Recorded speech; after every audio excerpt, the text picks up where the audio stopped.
to the P&B Morning Show, where we take a closer look at the political and economic issues that are shaping Nigeria today.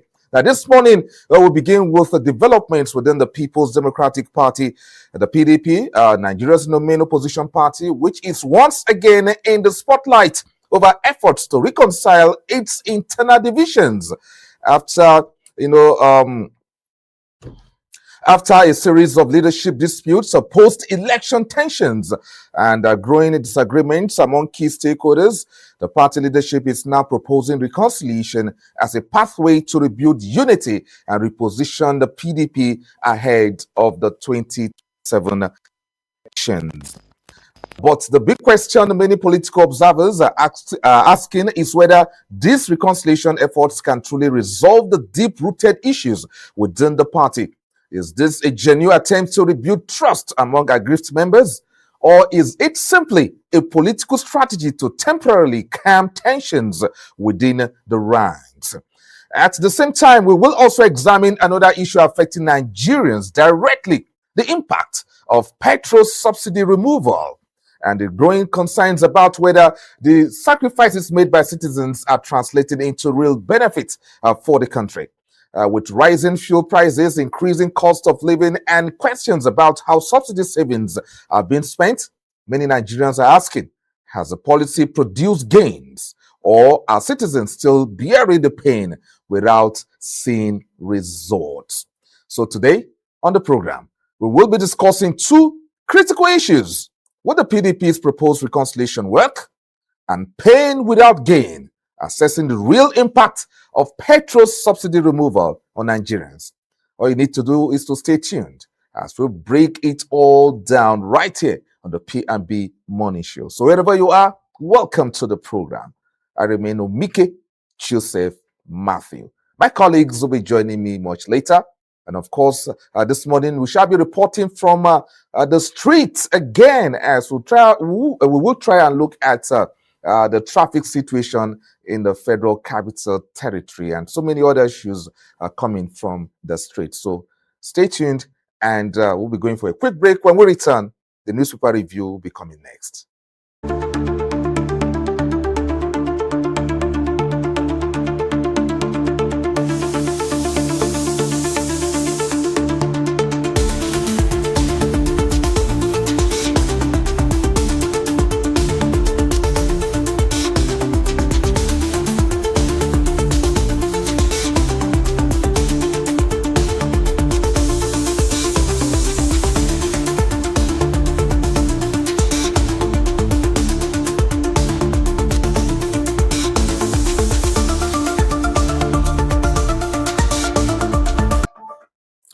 All right, so welcome back, and it is the newspaper review segment right here on the P&B Morning Show.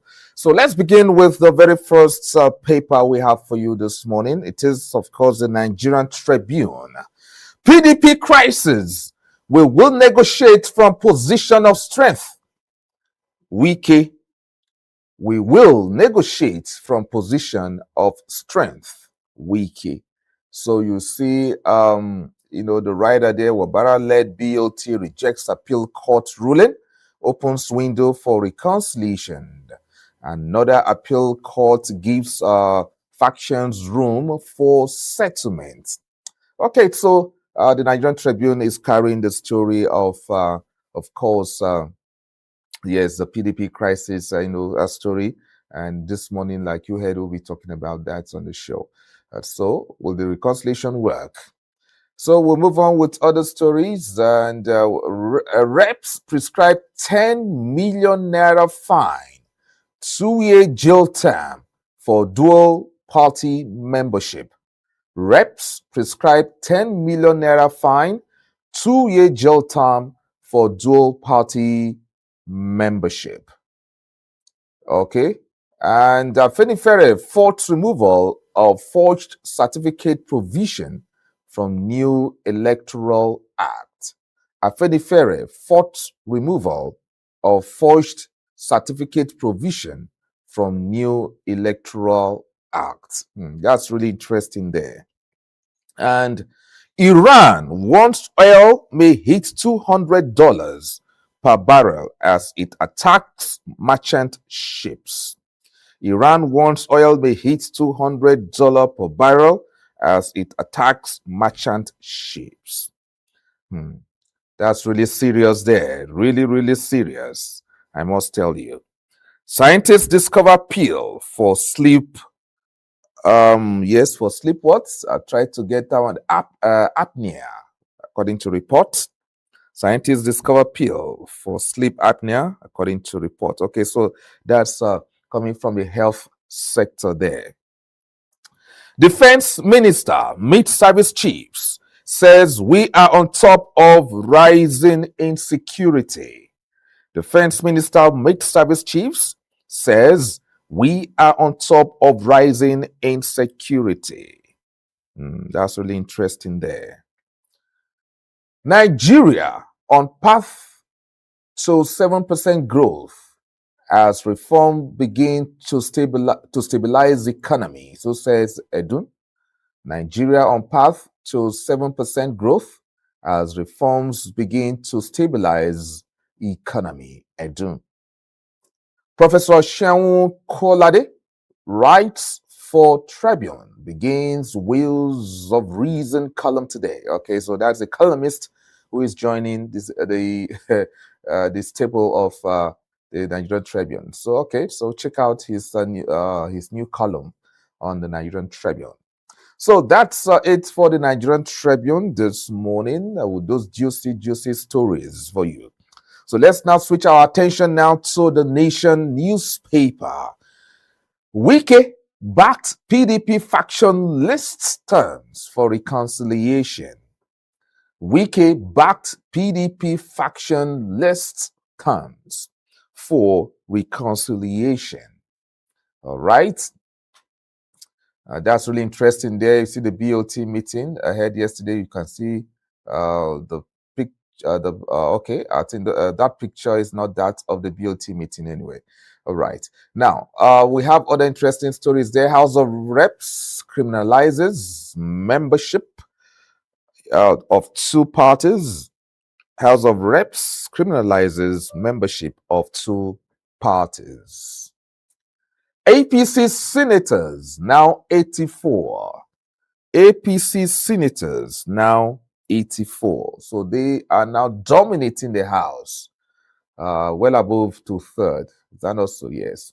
3 senators of 5 reps dump PDP LP. All right, to the rider there, 3 senators, 5 reps dump PDP LP. All right, that's really interesting there. Okay, so we still have another story there. Middle East crisis. Federal government rules out petrol price control. Middle East crisis. Federal government rules out petrol price control. All right, that's really interesting. And the war in the Middle East appears not to, have any sign of abating at the moment. Why Gulf oil gas producers should invest in Nigeria by Tuga. Why Gulf oil gas producers should invest in Nigeria by Tuga. Talking about the foreign affairs minister trying to convince foreign investors why they should invest in the oil sector. And of course, we have other stories.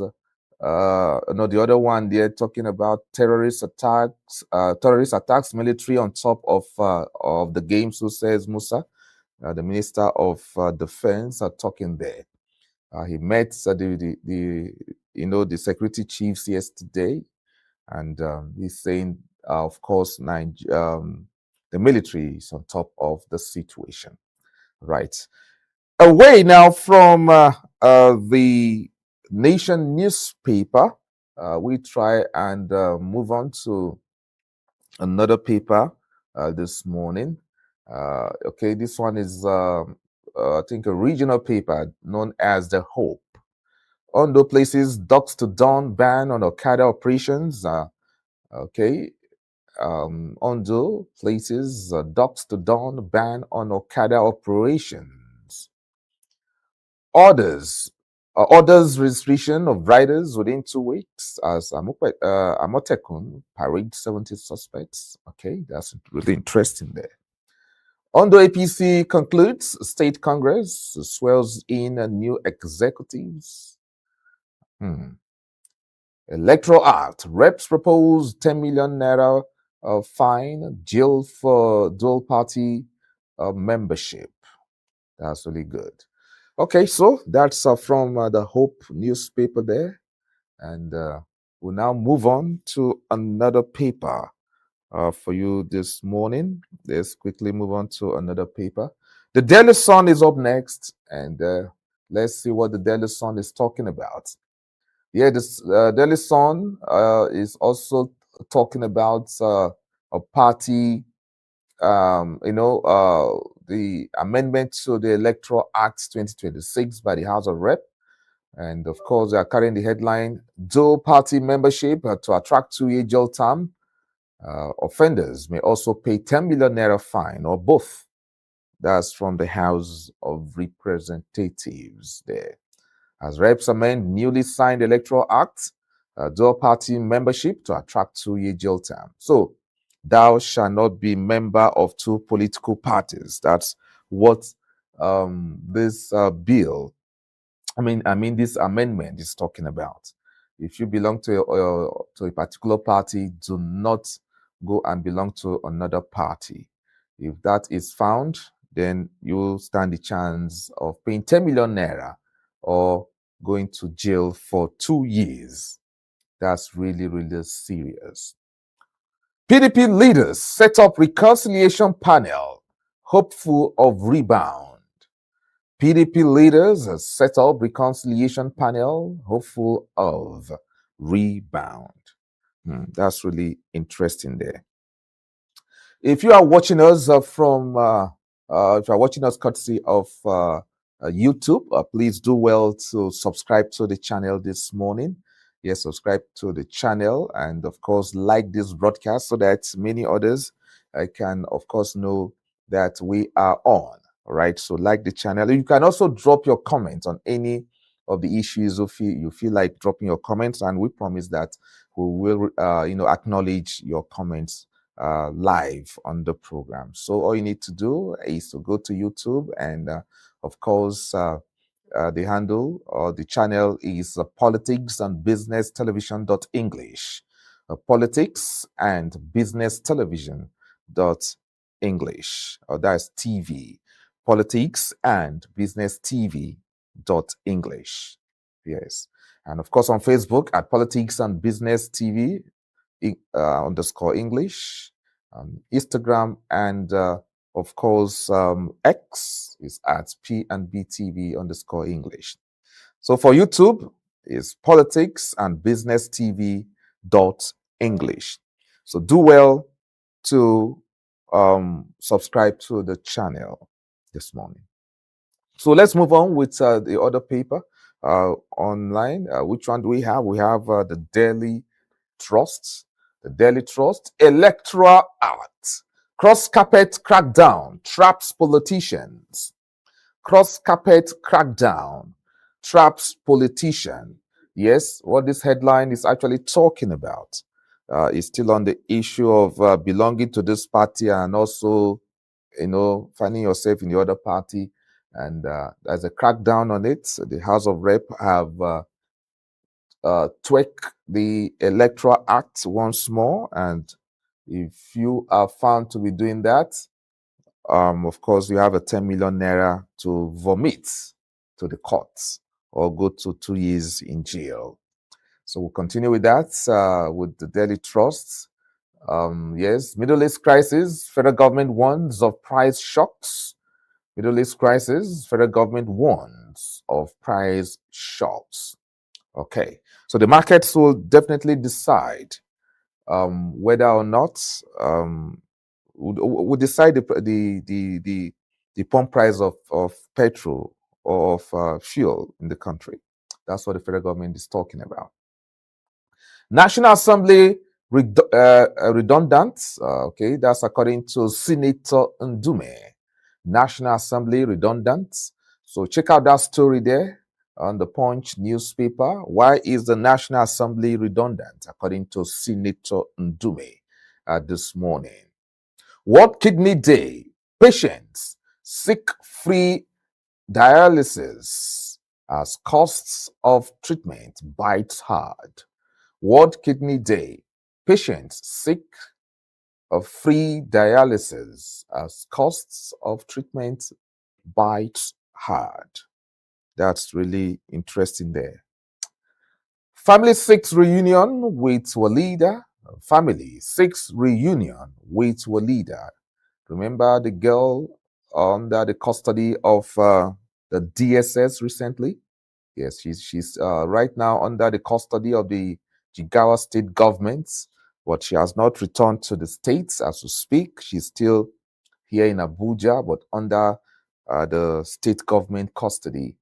But the family are seeking for her reunion this morning. So check out that story on the Daily Trust newspaper.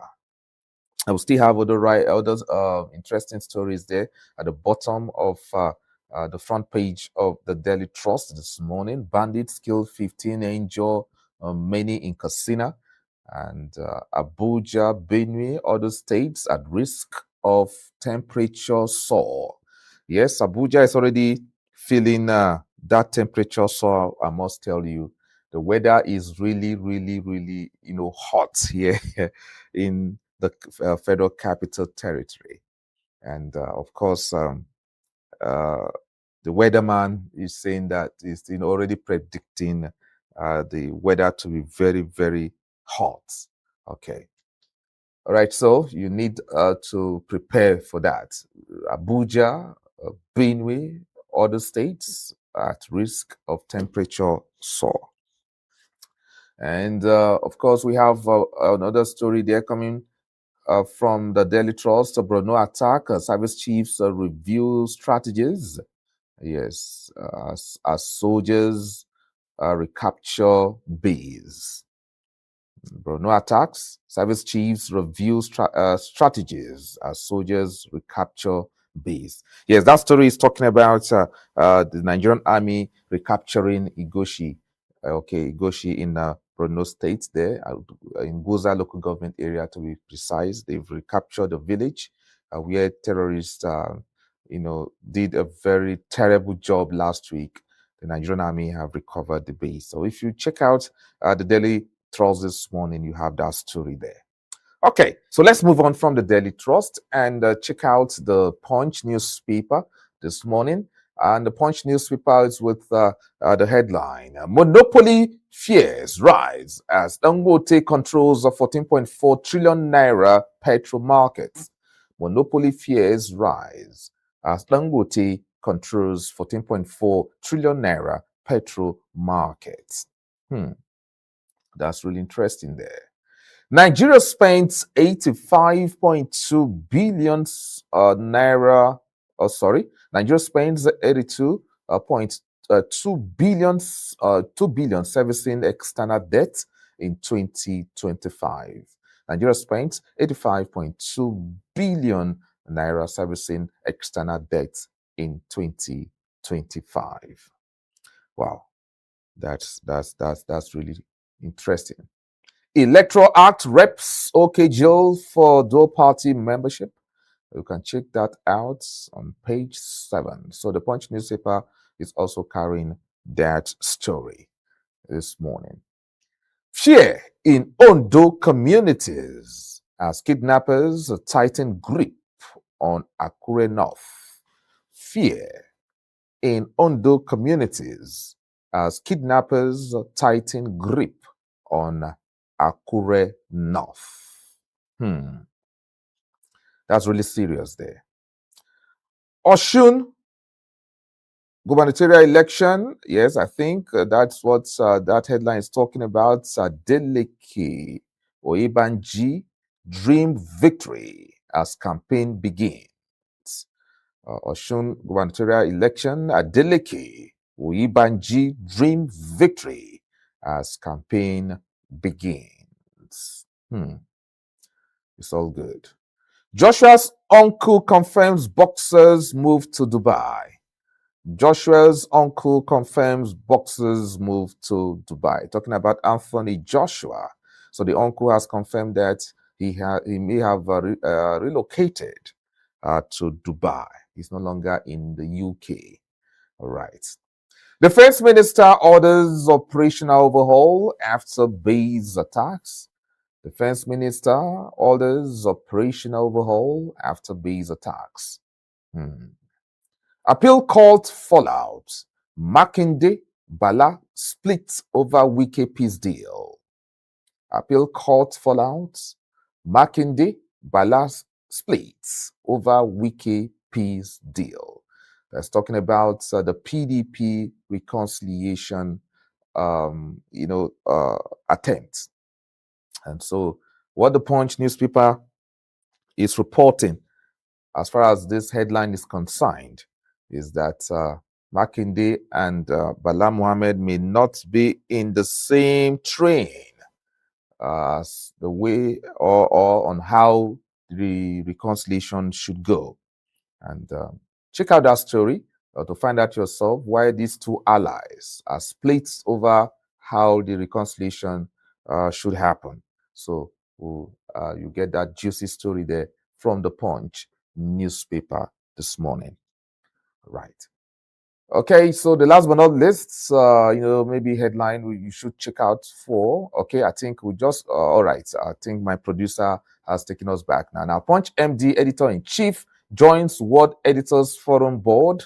Punch MD, editor-in-chief, joins World Editors Forum Board. That we have to say congratulations to the MD of Punch for that. Okay, let's check out our very last paper this morning, and of course is coming from a sporting a sports extra courtesy of the Punch. All right. Football helps me focus after father's death, according to Ndidi.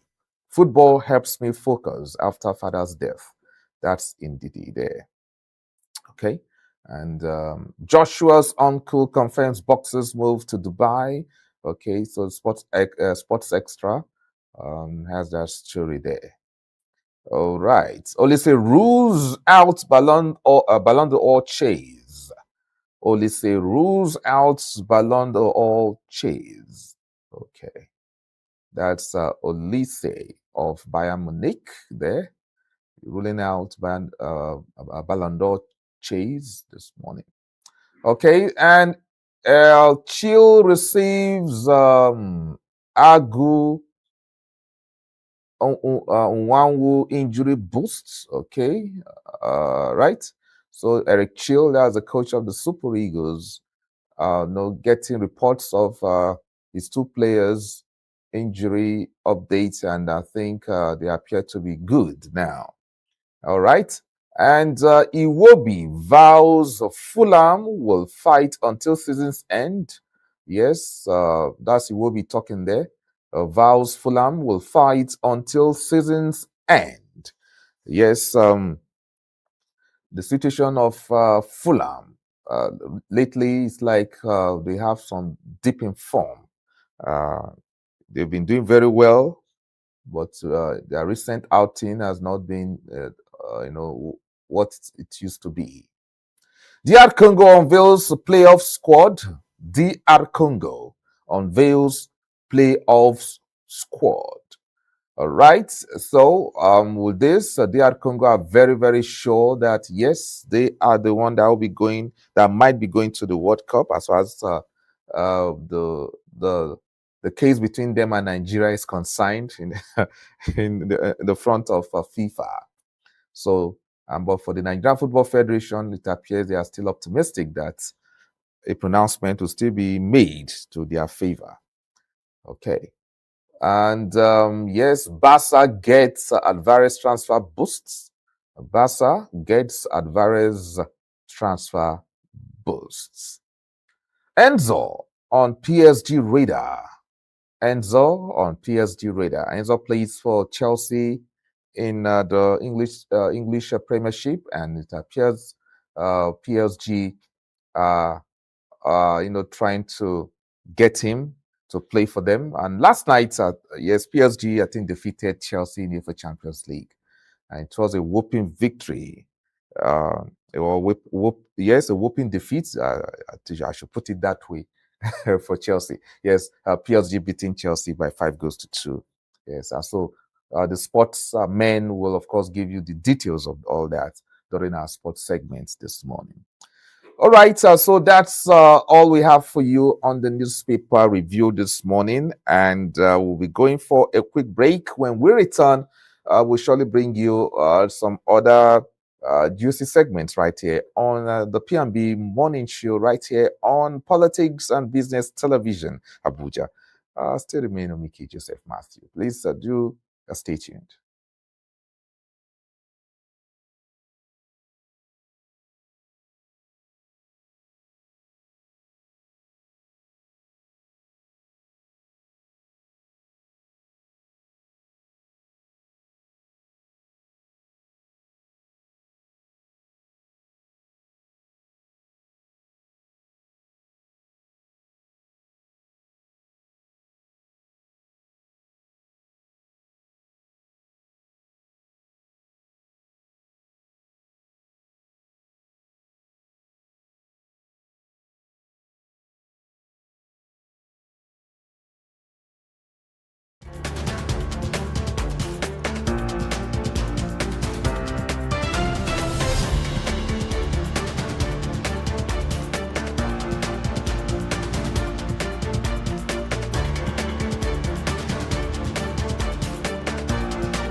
We call on all team members of our party to come so that we work together for the progress of the party and democracy in Nigeria.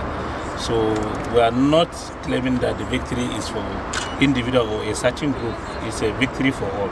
And they should all put their ego aside to come and work for the progress of the party. We have a statutory delegate across the 36 state and FCT, and they are all going to participate in national. All those are members who want to contest election under the platform of PDP, that they should not be afraid. Initially, they thought that we don't have candidates in the FCT. They were thinking of who's going to sign their signature or not. But the appeal courts have affirmed that this Cabinet Committee, and by the time we have a convention, we'll have full-fledged national working committee of the party. And of course, if you are going to run an election under PDP, be rest assured you will not be disqualified. Be rest assured that somebody is going to sign a signature. Do not bother about the excuses given by those who are defected, that they are afraid of who is going to sign their signature. I want to make it clear, at this time, that the National Caretaker Working Committee remains the only national leadership recognized by the law and the party. The National Caretaker Working Committee is the only legitimate body that can present a candidate in the build-up to 2027 general elections.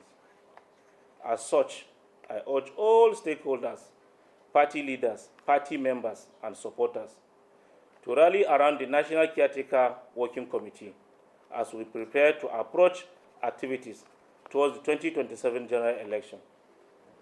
The court has spoken once again that the rule of law must prevail in our party convention. We call on all team members of our party to come so that we work together for the progress of the party and democracy in Nigeria. So we are not claiming that the victory is for individual or a certain group. It's a victory for all, and they should all put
All right, so welcome back to the P&B Morning Show right here on Politics and Business Television.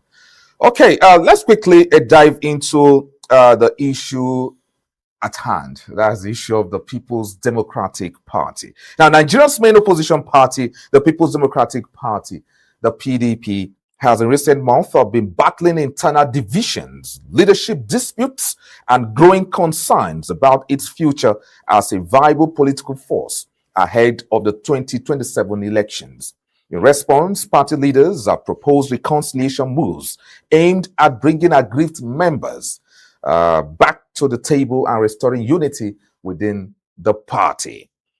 But the big question many Nigerians and political observers are asking is very simple. Will this reconciliation truly heal the deep cracks within the PDP? Or is it just another political arrangement that may not address the real issues? So today on the program, we examine the politics, the personalities, and the power struggles shaping the party's future. As we discuss, will PDP's proposed reconciliation work? Will it work? Joining me now is in-house analyst Brian Shaibu. Warm welcome to the program this morning. Thank you, Oje, and good morning, gentlemen and viewers. Okay, the issue of the PDP is on the front burner this morning, and the National Convention has been slated for March 29th and 30th. Excellent. March 29th and 30th this month. And of course, other interesting, issue, issue coming from the developments in the past, let's say 24 hours concerning the PDP. Because I'm not even aware of this latest one that you just mentioned. That's why I said beautiful. Yes. Yeah. Is that former presidential aspirant Gbenga Olawepo Hashim says there is readiness for reconciliation of both factions of the People's Democratic Party. Now, Owelakpo Hashim gives this hint yesterday on a television program. And he was speaking on the recent judgment of the appeal court that dismissed the Tanimu Turaki-led faction of the party. So it's giving hints that this thing will work. Reconciliation is going to work out. Remember, we've discussed about this issue of PDP. Exactly. In one of our editions of the show. And I told you that the best step to take going forward is for them to reconcile within themselves. Yes. And I'm happy this is beginning to take shape. Yeah. All right. So now, I would want us to actually hear a sound bite from somebody who is really, really important to the party. Now, the leadership of the People's Democratic Party yesterday has issued a forceful call for restraint among its members, asserting that the era of relentless legal battle must give way to a period of reconciliation and party consolidation. Now, speaking yesterday during their 86th meeting of the Senate, Mawu Ohubuna-led Board of Trustees, the chairman of the National Caretaker Committee, Alhaji Abdurrahman Muhammad, emphasized that recent judicial outcomes should serve as a final signal for members to sheathe their sword. So let's hear what Abdurrahman Muhammad had to say very quickly. We call on all team members of party. The other one. I want to make it clear at this time that the National Caretaker Working Committee remains the only national leadership recognized by the law and the party. The National Caretaker Working Committee is the only legitimate body that can present a candidate in the build-up to 2027 general elections. As such, I urge all stakeholders, party leaders, party members, and supporters to rally around the National Caretaker Working Committee as we prepare to approach activities towards the 2027 general election. The court has spoken once again that the rule of law must prevail in our party internal affairs. So, Ibrahim Shaibu, you heard the chairman of the National Caretaker Committee, Alhaji Abdurrahman Muhammad. Yes. Yes. So what do you have to say concerning what he's saying? Sheathe your swords. Let's move on. The court First has of all, spoken. I'm happy that they are able to come. That they are able to resolve themselves and agree that reconciliation is the best path forward for now.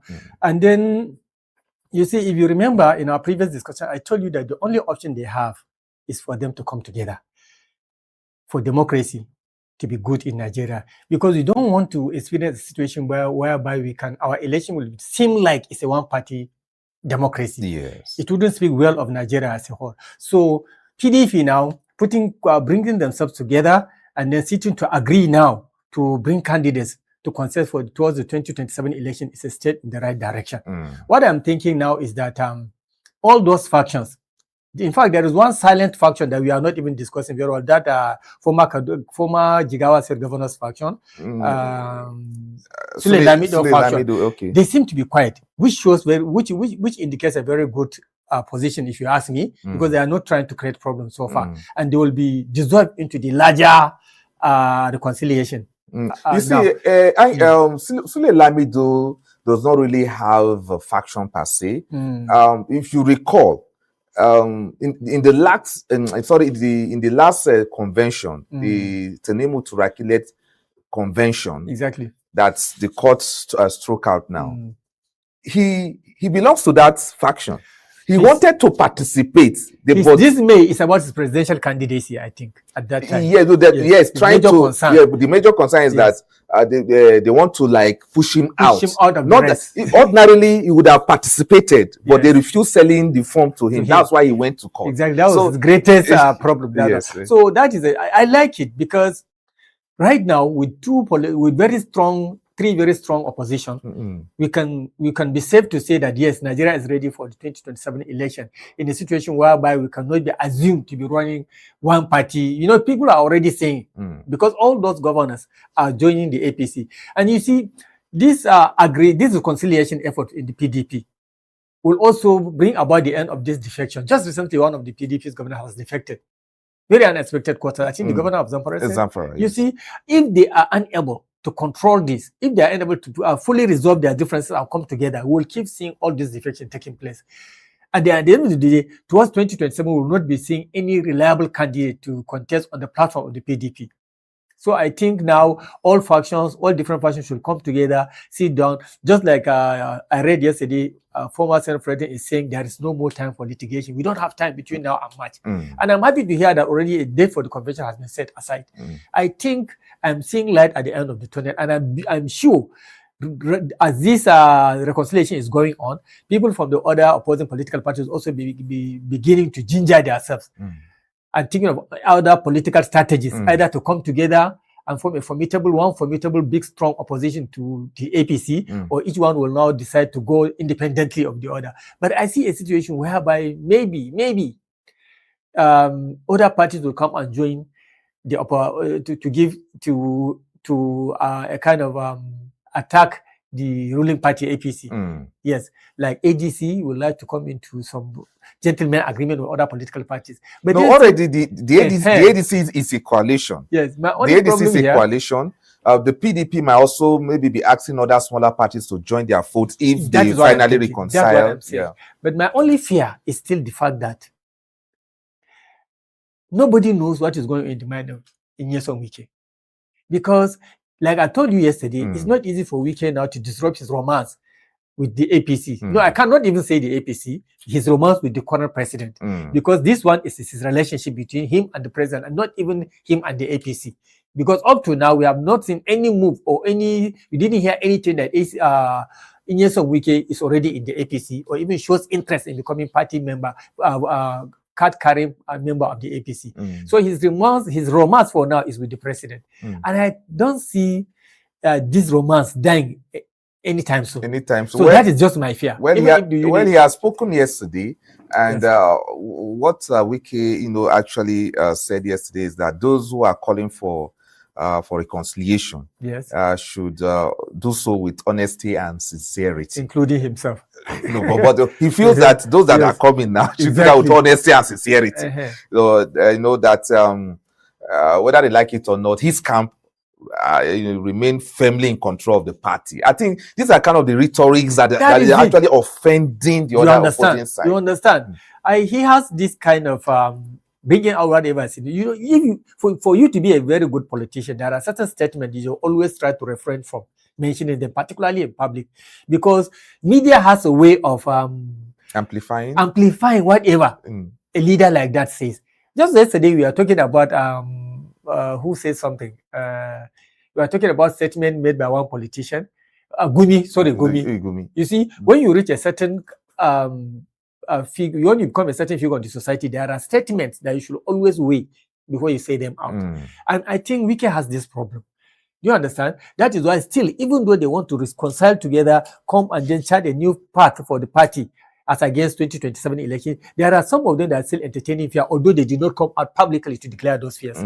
And those fears always emerge out of statement like that, that now Wike is saying. Yes. That even that will remain exactly, in charge. exactly. As you are coming with honesty. And he will never forget his dominance. He has said it. He has said it. So that is my only fear. That is my only fear. But at least there are very strong figures still in the PDP. They should be able now, for the first time, to checkmate him and to bring him to order. Look, guy, you are the one that said now. And in fact, he was the first that started attempting to pull other people together so that they will at least reconcile. So let him not destroy this thing, please. You understand what I'm saying? Okay, see, the other problem that the Punch newspaper is even reporting this morning is that, you know, Bala Mohammed and Sheikh Makinde of Oyo State, they are strong allies, right? Exactly. But now, two of them are now, they are like having issues now. Yes. Not loggerhead per se in public, but you see, they are trying, they have issues with how the reconciliation will go. You and I know that Sheikh Makinde is, of course, gunning for the presidential ticket. Exactly. He has an eye, a hand to have a run for the presidential election. And with if this reconciliation happens, and with Wike saying they remain in charge, they wouldn't want someone like Makinde to get the ticket, the PDP ticket. Okay, to get the PDP ticket. Okay, because we are hearing, not confirmed anyway now, that Wike are in support of somebody like the former president, President Jonathan, to come to the fold and contest under the PDP, platform. Exactly. Okay. Now, Sheikh Makinde feels that, so all these issues now are some of the teething problems that the PDP has. I think, in as much as they are talking about this reconciliation, Mr. OJ, I still see the possibility of them trying to. I still see the possibility of them sailing through the sea. You know why? Because PDP is still one of the strongest parties in Africa, despite the challenges they are now facing, despite the fact that a lot of their strong wigs are now in the opposition. You don't understand. It is still believed to be one of the strongest parties in Africa, and especially in Nigeria. I see, for me, if there are speculations that Jonathan is going to be part of the game coming 2017, I think they will reason among themselves to agree. Jonathan is one of the very strong candidates that can be able to give the current president a run for his money. Do you understand? I'm telling you this truly because he has a very good following, particularly in the North now. They not regretted having done what they did in 2015? In 2015 election? Yes, 2015 election. Okay, they took him out of the Aso Rock. If, I'm telling you this, if good luck Jonathan is to join the race, even the current president will have a little bit of shake in himself. I'm telling you. With just one term for him to serve? I'm telling you. No, well, it doesn't. That's another thing. That's another calculation because PDP will not want to just do their one term and go. That's another determinant factor. Yes. Anyway, so I still see the possibility of them agreeing on certain way. You see, before their convention, I'm telling you this, they will slate another meeting where they will not try to share party, what do I call it? Positions. Do you understand? And it is that sharing of power that will not tell us what the direction the PDP is going through, what direction the PDP is actually charging. Yeah. Because it will see whether it is fairly being distributed in such a way that power is not concentrated on one particular angle or faction. Yes. Do you understand? I understand. But I still fear the the FCT minister. Yes, on Wiki. Yes, on Wiki. Okay. Yesterday, of course, the National Working Committee were in the Moshood Abiola National Stadium to inspect venue of the proposed convention. That is the Velodrome. Yes. So let's have a look at when the members actually went to check out the Velodrome, and you can see them initially meeting to discuss the way forward for themselves. Samuel Anyanwu there. We are going to hear from Samuel Anyanwu very, very soon. But this is when they were in this was when they were meeting before going to the stadium yesterday. So while we continue to roll this video, and this is when they arrived the Velodrome to inspect the proposed venue of where they will be having their convention on the 29th of this month. This is the Velodrome here at the Moshood Abiola National Stadium. That's nice. So this is where they might be having their convention, hopefully. So you can see them there. All right, so let's hear again from the chairman of the National Working Committee talking about Abdurrahman Muhammad talking there at the Velodrome. We call on all team members of our party to come so that we work together for the progress of the party and democracy in Nigeria. So we are not claiming that the victory is for individual or a certain group. It's a victory for all. And they should all put their ego aside to come and work for the progress of the party. We have a statutory delegate across the 36 states and FCT, and they are all going to participate in the National Convention. Okay. Now, also, Samuel Anyanwu spoke yesterday to the media. So let's hear what he had to say. All those members who wants to contest election under the platform of PDP, that they should not be afraid. Initially, they thought that we don't have candidates in the FCT. They were thinking of who's going to sign their signature or not. But the appeal courts have affirmed that this committee, and by the time we have a convention, we'll have full-fledged National Working Committee of the party. And of course, if you are going to run election under PDP, be rest assured you will not be disqualified. Be rest assured that somebody is going to sign a signature. Do not bother about the excuses given by those who are defected, that they are afraid of who's going to sign their signature. Okay, that was Samuel Anyanwu, the chieftain of the PDP. Do I call him a national secretary or not yet. The court? Not yet. No, he has been. I think he was suspended, exactly. and the court affirmed that the suspension was in line and all that. So, but at least he's a big force. He's a big force, yes, and his words carry weight. Yeah, his words carry weight. So that's Samuel Anyanwu, talking there. So you can see that preparations are in top gear in trying to see that they organize their You can see the confidence they exhibit even during their meeting. All of them are very energetic. All of them are showing there are confidences and smiles in their faces. I think they will forge ahead.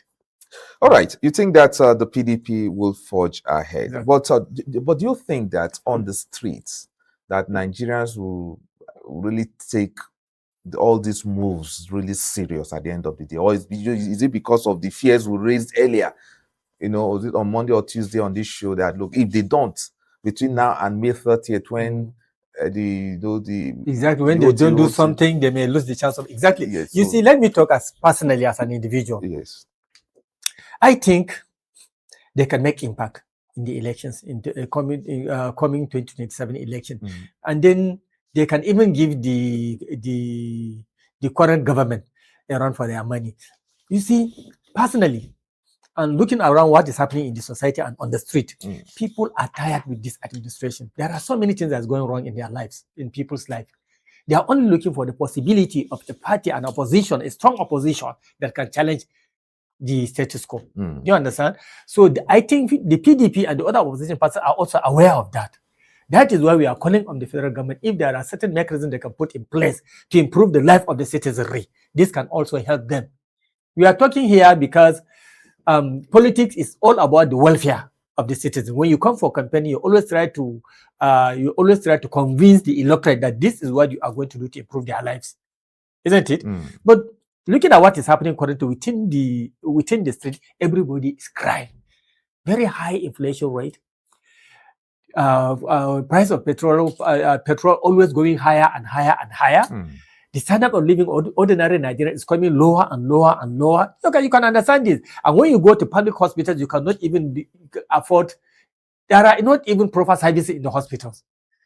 Do you understand? Public schools are not actually. Just yesterday, we just discussed why are we producing graduates without skills.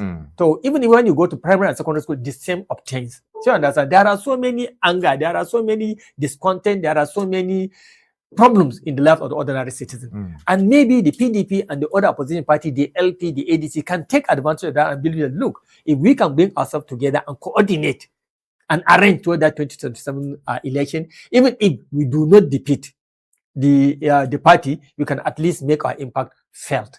And that is even now. Do you think that it's only the PDP that can, of course, wrestle power from the ruling party? No, that is why I said when there is strong determination among politicians to bring about a change, they always go into what we call mergers.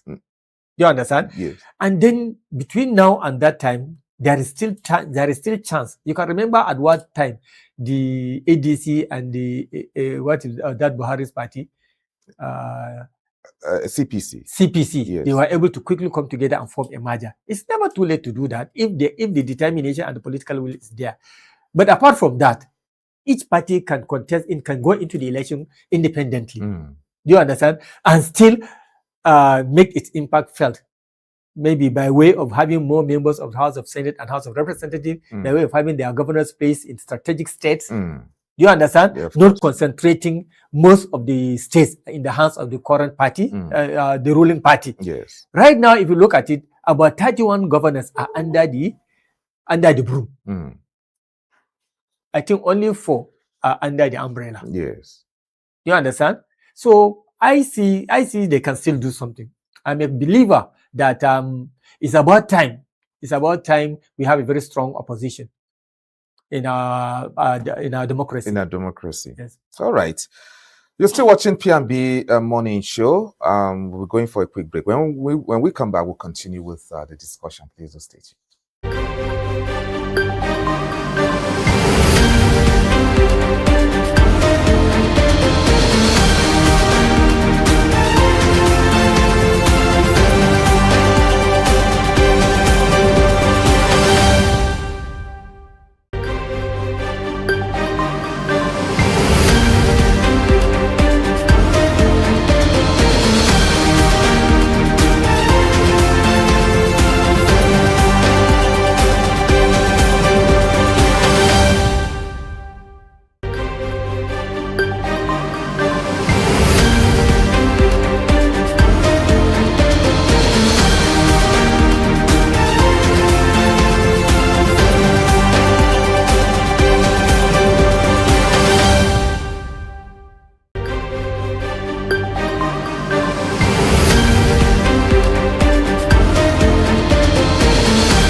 Traffic. All right, so you're welcome. Welcome back to the program, the P&B Morning Show. So we'll still be discussing the issue of the PDP reconciliation this morning. But first, let's go to the street. I have my colleague joining me right now from the streets, talking about Chidi Kenneth this morning. Good morning, Chidi. Yeah, good morning, OJ. You're welcome to the program. Where are you right now? And can you tell us? Yeah, okay. Good morning, OJ. I'm right at the city gate, the main entrance to the central business district in Abuja. As you can see, the traffic is very serious, and it has been the situation every morning. You can see I am walking down from the junction there, leading to the city gate. traffic is building, and I'm going to go straight to drivers to interview them. What's their take on this? What do you think the government needs to do to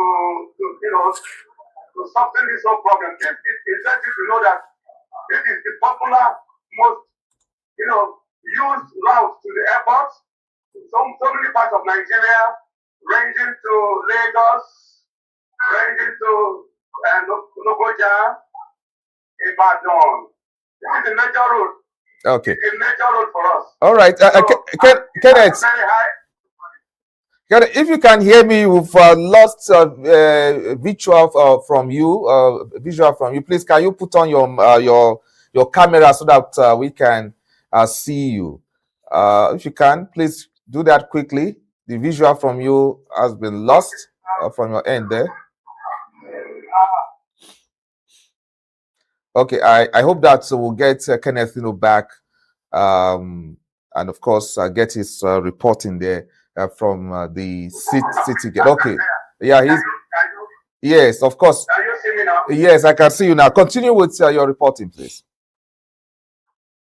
Okay, like I said, this is the major 6-lane expressway leading to Nnamdi Azikiwe International Airport, and it also leads us to several parts of Nigeria, especially the southern part of Nigeria and then the northern part of Nigeria. But as you can see, the axis where we are now is the road leading us to the central business district. That is the main business hub of the federal capital, Abuja. Now you can see traffic is serious, and let me take you there. You can see the traffic is building up seriously. The traffic is building up seriously, and this is the case every morning. So I'm going to interview some drivers and some motorists to ask them what their take on this and what they think the government should do. All right. Because so when I get there, I'm going to reconnect. Okay, please. So that, we can hear the motorists. All right. When you get there, you let us know, and we'll try and reestablish that contact with you. Okay, to get that traffic situation report from you there. Okay, thank you very much, Chidi. Okay, Okay, Good work, Chidi. Ibrahim Shaibu, I think you are familiar with this road there. Exactly. Yes. I mean that location where he's reporting around from, the city city gate there. So every morning you get traffic like this, and at this time it start building up, and yes, because it's a rush hour. It's a rush hour. Is there any need for government intervention, or is it just normal with cities? It's normal. What did Lagos do about their traffic over the years? Lagos government.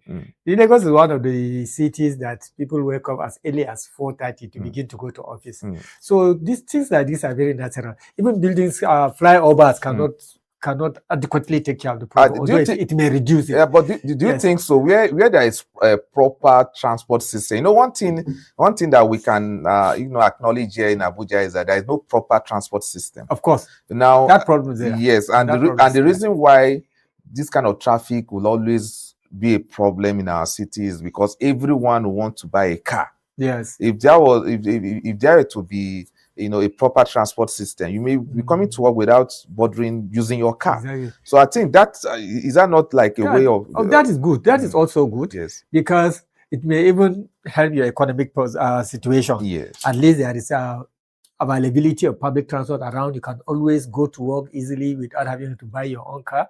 And then it will now reduce the number of traffic on our roads. Yes. So that congestion will not be there and all that. I think if there is the will on the part of the government to do that, that will have at least alleviate the people's problem a great deal. Now, as we speak about the airport road where Chidi is reporting from, traffic is also building up somewhere around the Abacha barracks. If you go there now, I will try and be having reporters also reporting traffic from that angle too in the coming days.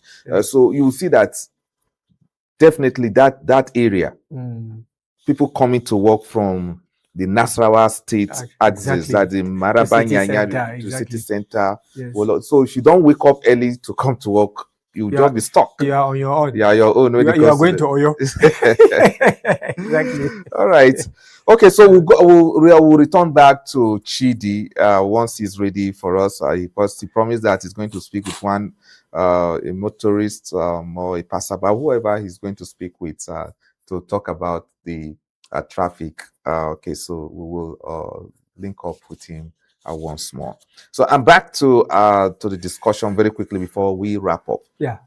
Now, what advice that do you now have for the PDP stakeholders, whether you are in Wike camp, whether in the Makinde camp, whether you are in the Bala Mohammed camp, Yes. or whatever camp? Mm. Do you have any message for them? I do. I think 2 or 3. First of all, let each and every one of them put the interest of the party first in their mind before any other interest. Let them know that they are only politicians because they have a platform under which to pursue their desires. Yes. So the party first.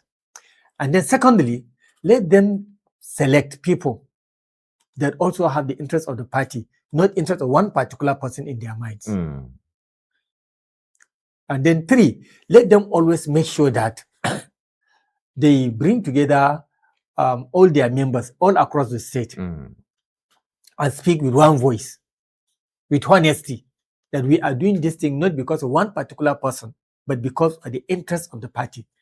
So in all, what I'm saying is that the interest of the party should count. Should prevail. Yes, and whatever they do, let them do it with honesty. And then let's not let them not bring selfish desires to take control of them. That's all what I would say. All right. Yes. Thank you very much.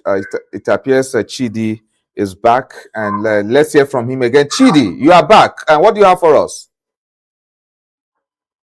Yes, okay. The situation here, as a result of the traffic jam, some vehicles develop certain faults, and as you can see, I am with me a particular motorist trying to fix his vehicle, and this is as a result of the traffic jam. The vehicle could not sustain the pressure, and as a result of that, developed some issues. So the driver is under the vehicle, as you can see, trying to fix the vehicle. These are the issues motorists go through every morning, trying to, enter into the main city. And like I told you earlier on, it's interesting to know that this road is a major road, both economic and whatever value you can think of. And every morning we get to experience very huge traffic jam. You can see some of the people going. So I will be heading straight to the city gate where the traffic jam is at its peak. We can see the situation of things. You can see people striking. You can see motor vehicles being parked as a result of pressure on the traffic jam. And as a result of it, we develop different kinds of faults. Some timing belts, some alternator belts, some overheat. And these are the issues. You can see even the mechanic is moving up and down to see if can jump 1 or 2 persons to rescue their vehicles. This is the situation we find ourselves here at the next express leading us to the international airport, not the international airport. All right. It's a 6-lane road. So I will get back to you when I get to the city gate, the main place where the main action is taking place. Okay. And I'll get back to you there. All right. Thank you very much, Chidi, for that reporting there. Nice giving us the traffic situation from the airport road. Okay. Of course, we'll be going for a quick break again. And when we return, we will try and bring you our second topic on that discussion this morning. We'll be right back. What can I do?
All right, welcome back to the PNB morning show this morning. Now, this morning on the show, we ask a difficult but necessary question. Has the removal of petrol subsidy brought relief to Nigeria? Or has it only brought more pain to ordinary citizens? Now, when the policy was announced, Nigerians were told it was a bold economic reform, one that would free up billions of naira for infrastructure, healthcare, education, and social development. The promise was simple: endure the short-term hardship today so the country can build a stronger tomorrow. But nearly 3 years later, many Nigerians are asking, where is the gain after the pain? With rising fuel prices, increasing cost of living, and mounting public debt, concerns are growing about whether the savings from subsidy removal are truly being invested in sectors that benefit the people. So this morning, we examine the big question, pain without gain. The impact, assessing the impacts of Nigeria's petrol subsidy removal. Is the policy delivering the transformation it promised, or are Nigerians carrying the burden without seeing the benefits? So that's what we shall be dwelling our attention on this morning. Now, of course, I still have Ibrahim Shaibu in the studio. We're looking at 3 years down the line. Subsidy is no longer there. You recall that famous phrase from the current president, May 29, 2023. On inauguration Subsidy day. is gone. Yes. So here we are. Exactly. Your take. You see, the moment he uttered that statement on his inauguration, I felt, yes, subsidy is gone, but this is the beginning of problems to ordinary Nigerians.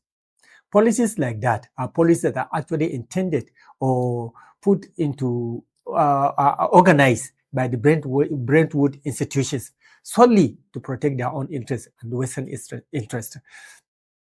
When you remove subsidy is the only way government influences or helps Nigerians to cushion the effect of the price of commodities they buy in their countries, which are especially commodities that are actually the resources of the country. And you are now telling Nigerians that, okay, I'm removing this thing.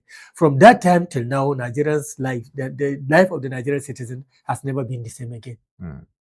Everything started skyrocketing. Life became very difficult for the ordinary Nigerians. And then, as if that is not enough, so many unreasonable taxes were imposed on the ordinary Nigerians. As a result, there is no country in the world where citizens are suffering like Nigeria, I'm telling you. Because now whatever you get at the end of the day is not even going to cater for the well-being of you and your family. So for me, this subsidy is a one-way ticket to hell for me, for the ordinary Nigerians, because it's still biting on all of us. Nobody is finding life very easy. That is it. That's my take. All right. Now, a financial advisor and educator, Carlo Aja, trying to, get his own reaction to this issue of subsidy. Now, he has said that the removal of the petrol subsidy would remain a strategic mistake. Exactly. He used the word strategic mistake if the savings are not directed towards critical sectors such as infrastructure, healthcare, and human services. Now, writing on his X yesterday, and reacting to concerns over mounting pressure on federal finances and rising debt servicing costs. Because the Punch newspaper, during our newspaper review, we saw in the Punch newspaper that over 82.5 trillion naira, trillion naira was used in servicing debt last year. Wow. 2025. Just imagine that amount of money being used for infrastructure, for healthcare, for education. Now you are servicing debt. 82 trillion. Wow. Okay. So that was the reason why. So under that, on that premise that, Benjamin Carlo is now reacting. I see, according to him, he said the decision to remove the subsidy would only make sense if the proceeds were transparently invested in projects that directly benefit citizens. That he alleged that the funds saved from the removal of the premium motor spirit, that's petrol, subsidy were not being used for such purposes, the infrastructure, whatever that the president promised. Exactly. Now, now Ajana accused government officials of using public resources to sustain what he described as what fake lifestyle. That is what they do. Exactly. That is what they do. They take their children to very expensive schools, not even in Nigeria, in abroad. They buy cars. They buy cars worth hundreds of millions of naira. They exhibit lifestyle. They build houses that is worth billions. Do you understand? And then you can go to the street and see there's not even any. You know what the government is actually doing? All you see every day is that taxes. New taxes are keep recurring. And then gradually killing Nigerians. There are so many people that cannot be able to take care of themselves now. You cannot travel on road from one state to another. All federal roads are now dead. I live in Kaduna. From between Kaduna, the roads between Abuja to Kaduna is very, very, very, very scary.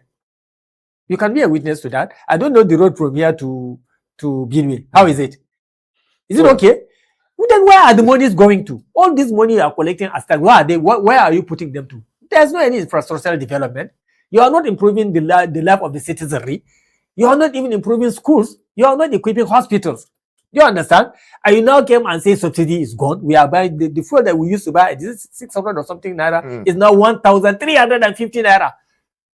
Do you understand? Yourself and they enrich your cohort and then destroy the country. I think there's no point in you going there. But this is what happens in Nigeria all the time. Is it in the state or is it at the federal level?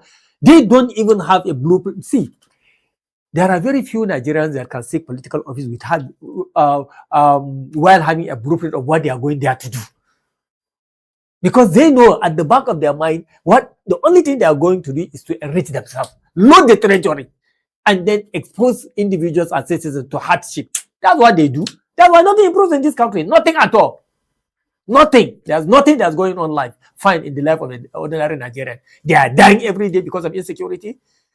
They are struggling hard before they can put food on their tables. They can't even find drinking water. Just today, if you see the kind of water I saw, those are, what do you call it? This plastic something. Table water? No, not table water in the bottle. The other one, that one. Sachet water. Yes. I called the boy. I said, "Are you selling this?" He said, "Yes." He said, "Are people buying it?" He said, "Yes." This morning, I'm telling you. This morning around this we say market, the water looks very brownish. Brownish, yes, brownish. I said, see, if we have a living government in Nigeria, you are supposed to be arrested, so that they will take you where you buy this water from, where you actually brought that water from. Yes, who packaged that water? I told him, see, go and tell the person in the next 3 hours if they catch you here, I'm telling you, they will lock you. I'm not a police person. I'm not anything. I'm not an environmental specialist. I just saw this what I'm telling you. That's what I told him. So the life of the ordinary Nigerians is always in danger in this country.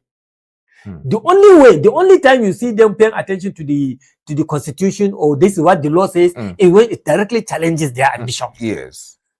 But whatever you do on the street, as long as the people, it is the ordinary Nigeria that's going to be affected. They don't give a shit about it. No, so please, you don't use that word. Yes. We're live on radio. Sorry. Yes, sometimes you don't even know the time that the words come out. Okay. I'm telling you. All right. It's very embarrassing. Yes, from the emotional remarks of Ibrahim Shaibu here in the studio.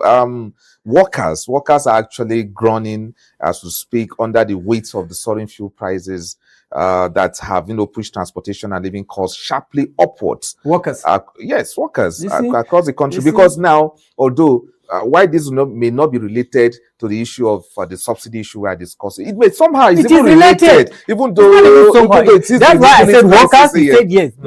You remember I just caught you. Yes. I just caught in. I said workers. You say yes. See, you now brought you now rest of the taxes. Some of the taxes I can't even know. I don't even know their name. You remove the subsidy, and then now we have a middle crisis. You can't even raise the minimum wage. You cannot even stand boldly and say, look, but you keep on increasing the salaries and benefit of politicians like you. What kind of a country and messed up countries are we in? It's very, very, very difficult situation, honestly. Now, for workers, actually, they have to cry out. Of course, they have to because the salaries have not been increased. You still receive what you are still receiving. And you are now paying higher tax, almost double what you used to pay to work and all that. Like for in major cities like Lagos, Port Harcourt, Kano, Kaduna, and Abuja, petrol now sells for the between 1,000 to 1,400. Exactly. I just called Kaduna and said it's 1,380. You understand? Yes. In some cities it's even 1,450. You can imagine that, and the salary has not been improved. And then, did you know that whenever I said, have you ever worked for the government? Of course not. I did. I've always been in the There are deductions. There are deductions. There's what you call pay as you earn. Is to be deducted out of our salary every month, out of a public service salary every month. You see, as they raise all those taxes now, the deduction on their salary is going to be increased, maybe by 5, 10, or even 15, or even 20%. Do you understand? And then the prices of things, instead of even staying stable, it's not even staying stable. It can never go down. It can never go down. But even if it will stay stable, it will have been okay. But it will go high, it will skyrocket. Yes. And then your salary will stay where it is. Yes. What kind of thinking is this? But then we'll see them standing with a big gun and the designer suite in the Senate and start saying that, no, they have to increase the salary and the allowances of the senators and that. Why? Why? In fact, I think the Nigerian senators and the House of Representatives members are taking one of the highest salaries and allowances in the world. And what are they doing to the other rest? You are there to legislate laws that can make life easy for Nigerians, but they are going there to take care of yourselves. Senator Ndume said the National Assembly right now in Nigeria is not supposed to exist. It's not. That is it. That's what he said. I'm telling you. I'm telling you. Even because we are on the air, I would have said I would have given them a name. I'm telling you. Daily Trust carried us to. We don't need them. There is no I'm point. I'm telling you, there's no point them being there at all. They are not doing anything. They are just enriching themselves. What did they do that is positive to the life of the Nigerian? Even the legislation, even the bill to give the Nigerian a little right to say yes or no, they were trying to press on it until the Nigerians reacted now. You understand what I mean? Until we begin to say, no, that one must stay. It was at that time they said, okay, now, even at that, they tried to bring in their crooked ways. It's very painful. What politicians do to Nigerians in this country is worse, I'm telling you. I'm telling you. So please, let's just, in short, this subsidy shouldn't have been there in the first place. It's the greatest mistake of this administration. Okay, now, it still boils down to the question I wanted to ask, but I think I still have to ask it, even though you have landed on it. Now, do you think that President Tinubu will ever, whenever he will leave, whether it is in 2027 or 2031, but the day he will leave government, will he ever regret mentioning that phrase, subsidy is gone? I swear to you, he will. Believe me sincerely. You think he's going to write a book one day and say, maybe this will be my greatest regret ruling Nigeria is to make that comment? IBB did the same. There's no way you can hurt the feelings of 100 to almost 200 billion Nigerians and will sleep well, even if they don't do anything. If you are a human being, and if you have the slightest belief that God exists, I'm telling you, will have sleepless night. Do you understand? He will regret this. But I hope he will come and make changes towards the end of the second tenure, if God wills that he will have the second tenure. But I'm telling you, if I were to be his advisor, I will tell him that, okay, now, at least you have already removed the subsidy. Be honest enough for yourself. What do you think you can do now to cushion that? It is the infrastructure that people are talking about. And now the officials are now living in a fake lifestyle. That is the issue. If they can channel the money from this subsidy to infrastructure, that's what Benjamin Aja is talking about. So let him do that if he can. And that's the reason why you removed it. So the subsidy now, build roads, invest in education, in healthcare and all that. If you can do that, Nigerians will see all these things. But that is not what is not even working. It's servicing of debt. Exactly. And then you see that you want these infrastructure things. For me, my infrastructures are always good. But we are Nigerians, we are Africans. Do you understand? That's why I always like to see where the construction is ongoing behind me there, and I went to inquire from the companies, and they said what they are constructing is totally different. There is no plan yet to expand the road, and this is a six-lane dual carriage, road leading to Nnamdi Azikiwe International Airport. Okay. Now that's the city gate behind me. That's a tall ticket symbol there. And then let me zoom down to the vehicles. You can see the traffic, although it's beginning to decongest. Vehicles are moving gradually, but you can see the planes. The planes people go through every day on this particular road just to get to the main city. It's interesting to know, like I said earlier on, that this road links us to so many parts of Abuja and Nigeria in general. So that is it. You can see the traffic there. Everybody ranging from, a lot of residents are here, ranging from Kiakasa, ranging from Lumbe, Gwagwalada, Iri, Kuje, just name it, Airport Road, and the rest of them. Everybody, Logoja, Ogene, everybody is flying this road. And those going to the airport and those coming back from the international airport, everybody is using this road. So you can see, this is the city gate here in Abuja, the popular city gate, and the traffic jam is here every day. The vehicles are breaking down as a result of the pressure, the engine has to sustain. To withstand do you think, do you think you can be able to speak to one of the drivers so that we'll hear their views regarding the traffic? I hope Chidi can do so, but I think from our perspective, I think Nigerians don't like to speak out sometimes. I was trying to talk to the driver. I can understand. Everybody seems to be. Everyone is trying to be focused. Yeah. People in a hurry. The frustration is not allowing some people to even talk.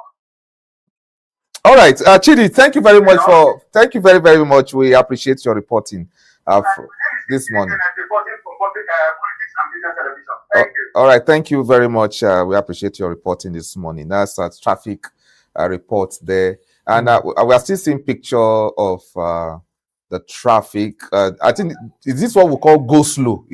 Yes, because traffic hold up or go slow. No, I think this one is go slow because these vehicles are not speeding, but at least they are moving. I can understand. But when you say traffic jam or gridlock is a situation where this my generation. No movement at all. This time is for our generation. Go slow. Yeah, that's why we used to call but this one is what we call go slow. At least, exactly. At least the vehicle is moving. People like Josie don't know that there's a time like go slow. They are not born then. What they understand that is traffic jam or hold up. Yes. All right, so at least we can see the go slow. The go slow there. The vehicles are moving, but moving in slow. Thank you. Thank you very much, Chidi, for that reporting there. Okay. You're still watching P&B morning show right here on Politics and Business Television this morning. Okay, and now let's turn our attention back to what we are discussing. Yes, to our subjects of discussion. Now, it's the issue of course, the subsidy removal. Yes. The issue of the subsidy removal. And so, do you think that this government still have the opportunity to refocus? Because I know if you call your officials to to maybe ask or argue with them that look, the subsidy removal, I mean, the aim of removing the subsidy removal, the subsidy rather, has not been met. They will still argue with you. You can see some infrastructure there, and now they will now be citing Abuja. Wike is doing this, Wike is doing that. That is Abuja. Is it cut across the country? Yes. You understand? So, whether I like it or not, it has not impacted on the life of the citizens. Yes, you understand. Yes. That is the purpose of removing the subsidy to a large extent, and everyone can see that. So the point the point I'm trying to make, or the question I'm trying to ask, is that do you think that the government can still redirect themselves to say, no, I think we are missing it, but now I think let's refocus? Yes, they can. Still possible? It's possible. It's possible. What is difficult is for them to be able to remove the subsidy in the first place, because the previous administration couldn't be able to did not do it. They couldn't be able to do it, looking at how Nigerians will feel if they do it. Do you understand? So that is why they didn't do it. So it's more difficult for you now to remove the subsidy than to reconsider. Do you know that this is what the people want? Do you understand? Doing things to please the citizens is easier than doing things to hurt them. Because it takes a very, very hard to take such a decision. Because they know. And then if they sit down and reason well, they know that all this high inflationary rise that we are witnessing is as a result of removal of that subsidy, which in the long run affected the general well-being of the citizens. Everything has skyrocketed. The standard of living of the ordinary Nigerian has gone down, drastically gone down. And the essence of governance is for you to bring about security of life and properties, and then to improve on the welfare of the citizenry. It is only when you do that you'll be able to indirectly reduce the amount of crimes, terrorism, and all manner of ills that are happening in the society. The more people are exposed to poverty, do you understand? The more people are exposed to difficulties, the more they find the tendency for them to join criminal activities. Why do you think Nigerians are all over the world doing all these internet crimes and all that thing? Because back home here, although the resources are there, they couldn't be able to fend for their lives. So yes, I think the answer to your question is yes. If they have a change of mind, they can still reverse these things. Or if they cannot reverse, they can now decide to do something meaningful. Even the infrastructural development is okay, but for me, as Nigerians, what they are clearly after is stomach, what do you call it? Infrastructure. Infrastructure. Let it directly affect me. Let the ordinary citizen be able to fend for their lives, pay their children's school fees, pay their rents, you understand? Be able to pay their hospital bills, be able to take care of their power needs and all that. But in a situation whereby you'll be battling with school fees, battling with what to put on the food to put on the table at home, battling with how you pay your power bills, everybody has become crazy now. People that used to drive cars are now walking on their legs. Do you understand? People that used to wear at least have one set of clothes per day are now recycling 3 shirts all over in a week, or even 2. Do you understand? People that used to ride motorcycle to school are no longer to work are no longer be able to do that. As a result of that, there you can see civil servants going to the office because all their innovations have gone. They are no longer creative. You understand? They cannot ever be able to give in their best in their workplaces. And this is crippling the economy. When citizens are hungry, are sick, are tired, are disturbed, they cannot be able to contribute their quota for the development of the country. So Nigeria is fast becoming a country of a sick and mentally abandoned people all over the place. Psychologically, I'm telling you, everybody, you can see people crossing the cross. They don't even know that they are on the road. They're not on the road anymore. How can the government expose a citizen to this level of poverty and disturbances? It's sick. It's really pathetic, and of course, the issue of the subsidy removal is a topic that Nigerians will continue to discuss as long as they continue to feel that the impact has not been felt. Now, before the removal, the argument was that few people were, benefiting from the subsidy, and majority of Nigerians. It has always been like that. Okay, but okay, yes. now, yes, at that time, Nigerians are living better off, and now. Still, there are people that are even benefiting from the Nigerian economy. What has this? So some will now say very unreasonable statement. Why not even leave it? If the few can be enjoyed, let them enjoy it. Let us go back to our former lifestyle. Now that you say you don't want those people to enjoy, there are still other avenues that are still enjoying. Well, I'm telling you, if they are not enjoying, there are people that are enjoying in the government. Yes, monies that are meant to be for serving the country are being siphoned by few individuals. Every day we are seeing the former so has been invited to the EFCC to come and defend so billion. They are no longer even talking about billions. They are now talking about trillions. Trillions now. I find it very sickening to hear somebody. Did you see the video last week where a commissioner nominee in Rivers State was said to the house, the State House of Assembly, when she was being interviewed, and the speaker asked her about her tax returns, and in the course of the interview, I know that she said she doesn't pay tax. Why don't you pay tax? That she doesn't work, that she's only that she's a politician. Now, being a politician is now a job in Nigeria. You are still a public servant. Okay. A politician. You understand? If so are not paying tax. They're not paying. She has not been paying tax because she's a politician. So as a politician, she doesn't have a job, but she's being paid. Now, when she was questioned, yes, when she was now questioned, I said, okay. In recent times, what role did you play as a politician? She now said it that she played so role and all that. Were you not paid? She was paid. So now the point is, you see the kind of people that go into policies. That is the lifestyle Benjamin Ajay is talking about. Now, because if you are as a politician, you are earning from the people's from the taxpayers' money, and you don't even pay tax. This is their mentality. Look, do you know that there are politicians that believe it is their right now, is their time? Yes. To do whatever they are doing that is wrong, yes. It's their time. It is you that is suffering that should pay the tax. There are politicians to whom when you talk that, look, this and that they are doing is not good, they will tell you, say, wait for your time. When your time comes, do the same. Do the same. You can see the caliber of people that go into politics in this country. For a state former commissioner to say that she's a politician because of that, she's commissioner nominee. Commissioner nominee. Now, by the time you appoint, she doesn't even know her responsibility of paying tax as a Nigerian. Yes. Meanwhile, let me just say, even the minimum civil servant. There's a minimum level 8 civil servant that is working in her state government is being exposed to paying tax. Yes. Now, from our own confession that the last time she paid tax, that is, if that is even subject to investigation, may even go far beyond that. It was 2016. And since then, she has been in government, as in one way or the other, in one appointment or so.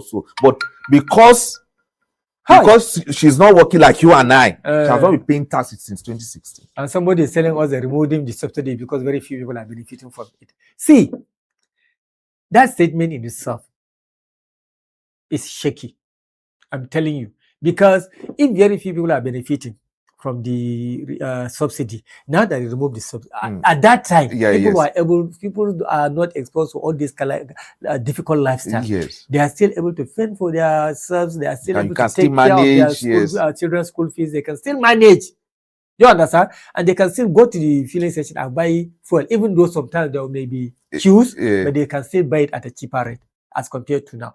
I think the last time before the subsidy was paid, how much was a liter? 100 and something. Yeah, 197, below 200. Below 200. Yes. And now, after removing the subsidy, and at that time, how much was a bag of rice?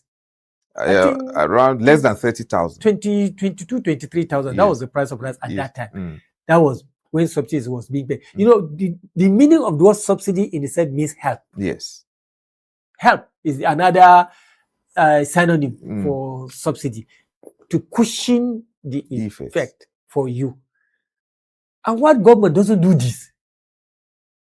And when there is that in place, even before you think of becoming a governor elsewhere, there was that subsidy and people are living their life fine. And then some bad advices will come to you, and then it's all the evils of the Bretton institutions in this world. They always subject countries to difficulties so that the city will not be able to be okay, so that they'll be able to continuously siphon and cheat those developing countries. Bretton institutions like the IMF, the World Bank, etc., etc. All those policies are being crafted out. Sometimes they make it conditions for you to be able to get loans from them. So most of these leaders, they know that those policies are bad. It's against the wishes, the goodwill of that people that will still go ahead and do it because they just want to be in the good books of the Europeans and the Western powers, so that anytime they request for loans, they will be given. But they knew entirely that those policies are bad for their people. That's just the truth.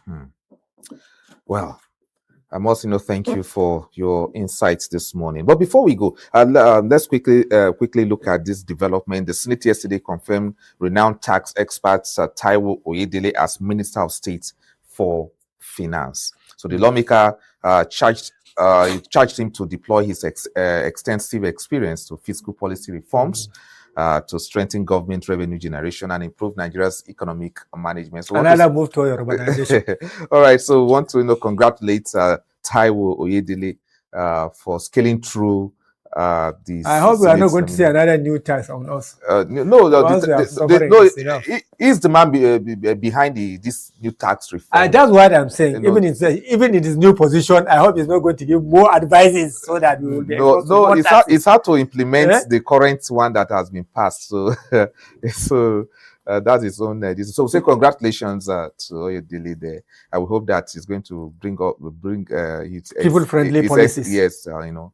At least to wash away the previous wahalas. All right, so many issues, and let's the discussion continue. And I know that we cannot exhaust the whole things here, the whole discussion here. So let the discussion continue, and I want to use this opportunity to tell everyone that look, this is a country of ours, and we just have to do everything that we can to make it move forward.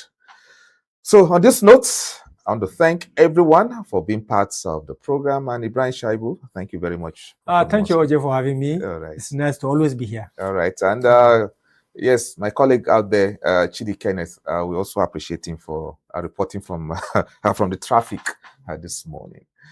And of course, for the boys behind the camera and behind the scene, we also want to appreciate all of you there. I am Omike Joseph Matthew. See you when we'll be here for the Friday edition. Bye-bye.